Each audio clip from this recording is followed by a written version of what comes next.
Hey, what's up guys, Classic Beatz here from Malicious Gaming, coming to you with the game of Team Deathmatch, Mercenary Team Deathmatch on WMD using the Pt.1 with Suppressor. And I have to admit, I had a lot of fun playing with this kit. Fisticuffs, he posts some videos with this weapon.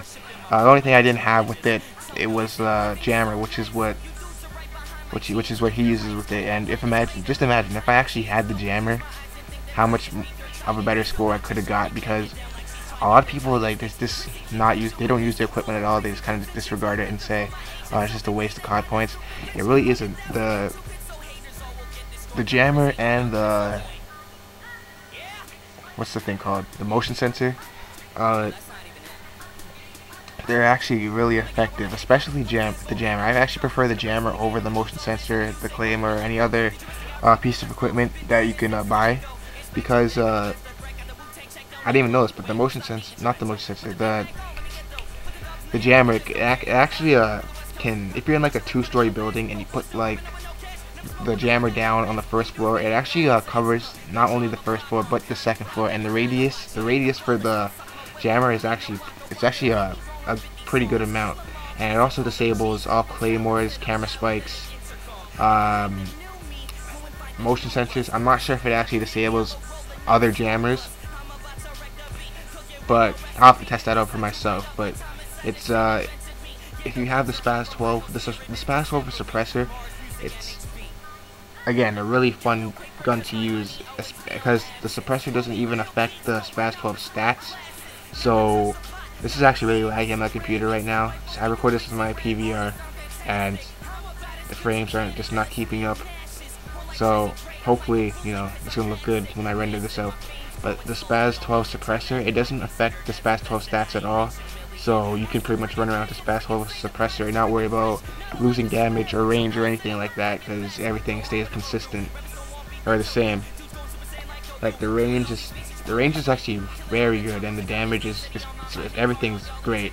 This is probably gonna be a gun that you might see recurring every now and then, because I tried getting a game with the FAMAS, and it's just like, it was so boring. It's not only was the other team camping, but they were also running Ghost, and I didn't have a silencer on my FAMAS.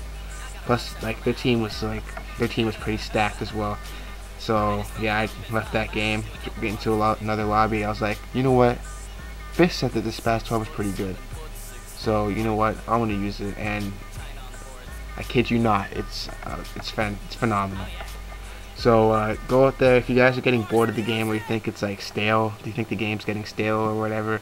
Go ahead and buy this Pt.1, put a suppressor on it, use a lightweight side-of-hand marathon, buy a Jammer, and test it out and see how you like it. I think it's pretty good. So, to be honest, it's not only will you beast with it, you'll also have a lot of fun. And a lot of people have told them as well that since they've been using the Pt.1, they've been getting good games, and the game hasn't gotten boring for them. And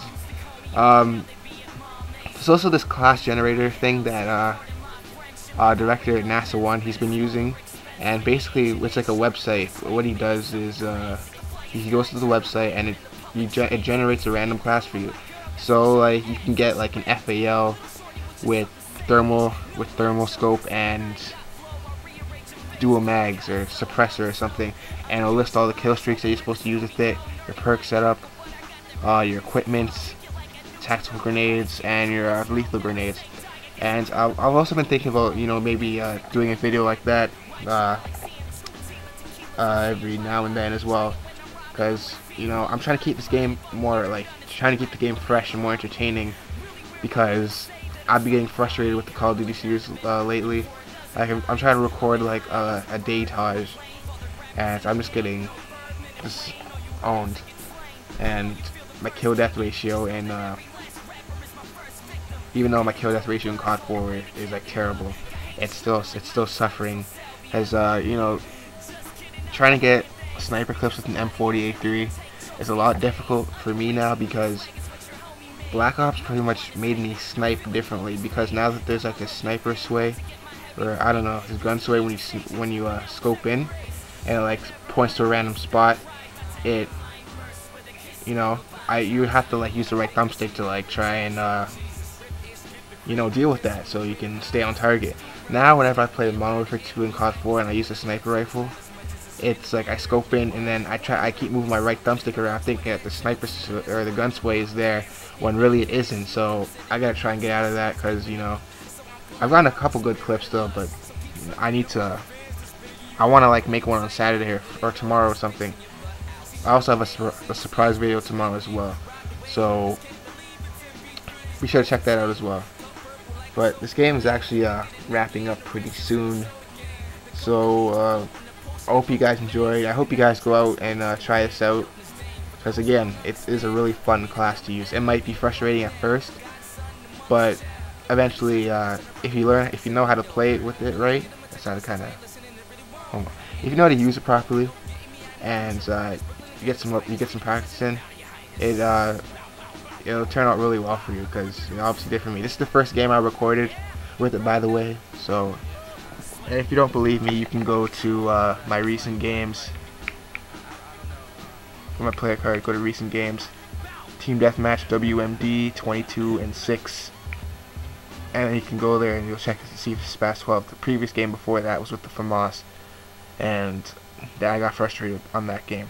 But yeah, guys, thanks for watching. Comment, like, and subscribe if you want to see more gameplay with the Spaz 12 or any other guns that you don't see much people recording with and all that.